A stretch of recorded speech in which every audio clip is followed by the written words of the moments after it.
Hey guys, Jennifer from Scrapping Under the Influence. I have finished my album. This is my Doodlebug Pumpkin Party Haunted House.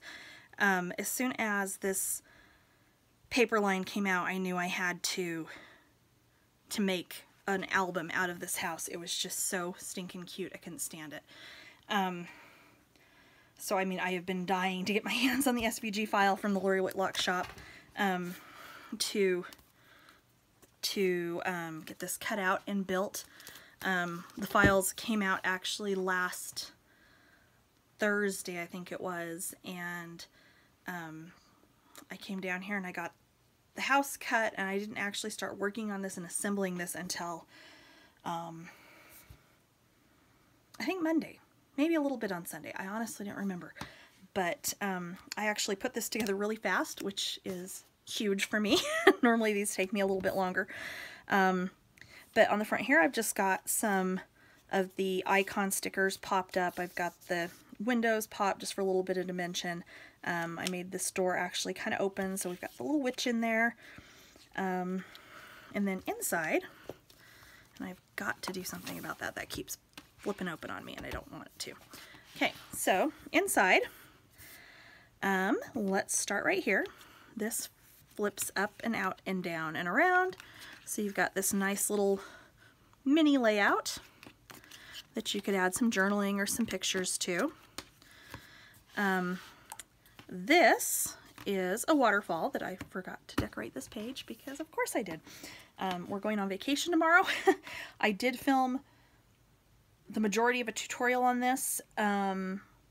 There's no way I'm going to get this edited edited and posted before we go, because we literally go in 12 hours. So, so look for that mid-November when I come back. I've got this one closing with a magnet that's hidden underneath the first waterfall flap. And I love waterfall albums. They are so cute, but they use a ton of paper. However, I will say I managed to do this entire album with one of the Pumpkin Party collection packs, and then probably about 1.5 of the petite prints that match, which I had the one that I bought with Pumpkin Party, and then I had one from last year's collection, Halloween Town, that, because Doodlebug is awesome and all of their stuff coordinates, I was able to use the petite prints from that collection with this, and you would never know if I didn't tell you. So I did something different here.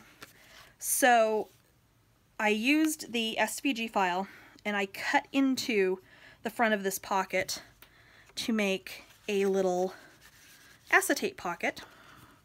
So you've got the clear, you know, acetate in there, and you can put some pictures and things in there. Every one of the pages does have a tag that pulls out either from the top or from the side. This one's from the top. Just very basic little photo mat tag. On our next page, we've got that flap, and then a little tuck spot in here. On this side, this folds up, and there's a couple of spots for pictures and whatnot.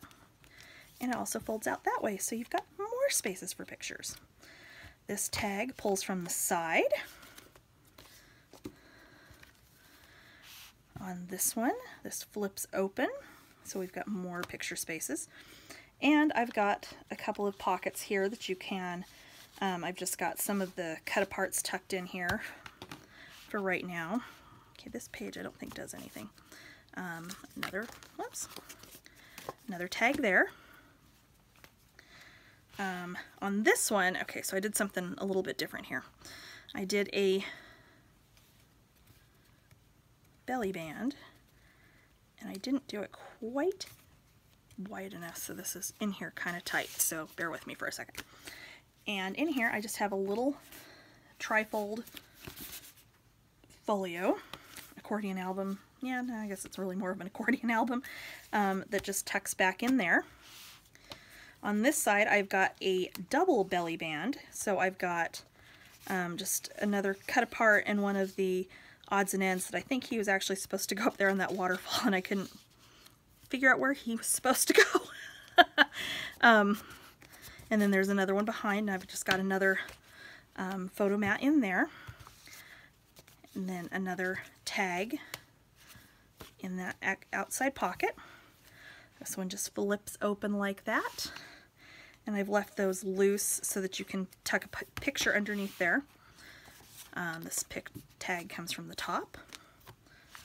And on this side, I have a little expandable pocket with a magnetic closure, so the magnet's in there underneath. This side, we've got another little tuck spot and another tag that comes out on that side. And then once again on this side, I have cut that spider web part, or the opening to the lantern, into the actual pocket. Put some acetate in there so you've got another clear pocket on this side. This just folds out. And then I've got my other waterfall right here. And that just, my magnet is actually hidden up in there and then underneath there. And I have got to order some magnets because I think I've got like 2 left. And then, yeah, just another fun little waterfall. And there you have it. There is my album with that flap that doesn't want to stay shut. But there you have it. There is my pumpkin party album. I will try and get my tutorial up on this when I get back from vacation. And I hope you enjoy. Have a nice night.